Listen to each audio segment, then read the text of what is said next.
دوستو، یہ خوفناک کہانی ہمیں لاہور کی ایک لڑکی زینب نے بھیجی ہے۔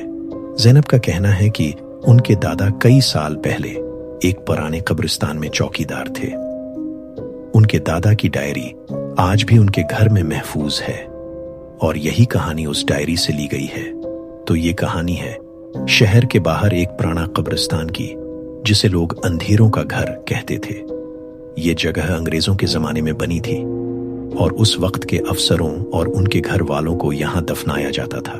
سالوں بیت گئے، شہر پھیلتا گیا، نئی عمارتیں بنتی گئیں، مگر اس قبرستان کے ارد گرد کی زمین خالی ہی چھوڑ دی گئی۔ لوگ کہتے تھے کہ جو بھی آدمی رات کے وقت اس راستے سے گزرتا، اس کے ساتھ کوئی نہ کوئی عجیب واقعہ ضرور پیش آتا۔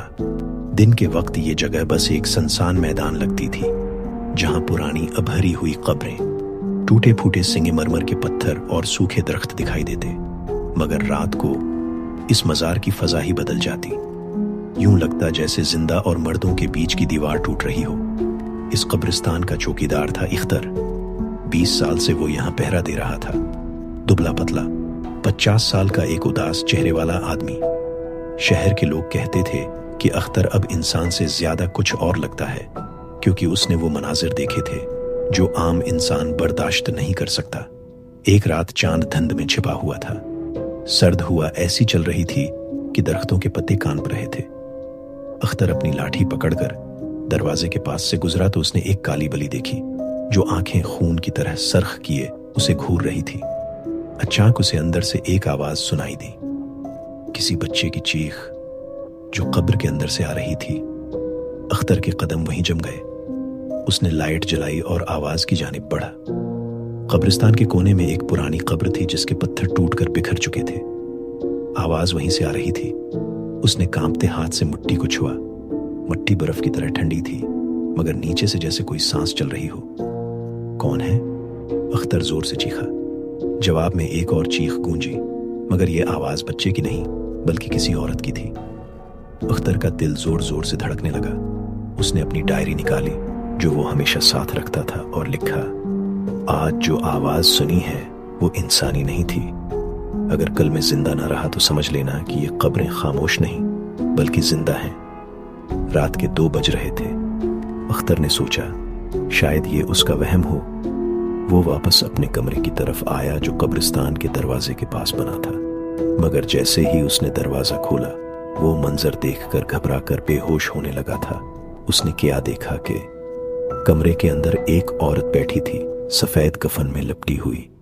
اس کا چہرہ مٹی سے بھرا ہوا تھا اور آنکھیں بالکل خالی، جیسے وہ قبر سے نکل کر ابھی سیدھی یہاں آئی ہو۔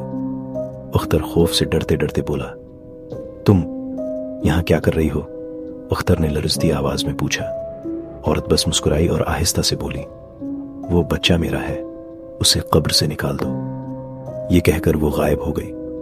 اگلی رات اختر نے ہمت کر کے اسی قبر کی مٹی کھودنا شروع کی۔ زمین برف کی طرح سرد تھی اور مٹی جیسے خود بخود ہل رہی تھی۔ کچھ ہی دیر بعد اس نے ایک چھوٹا کفن دیکھا جس میں سے خون رس رہا تھا۔ اختر نے کفن کھولنے کی کوشش کی، مگر جیسے ہی ہاتھ لگایا ایک زوردار چیخ پورے قبرستان میں گونج اٹھی۔ سب قبریں ہلنے لگیں جیسے اندر سے کوئی نکلنے کی کوشش کر رہا ہو۔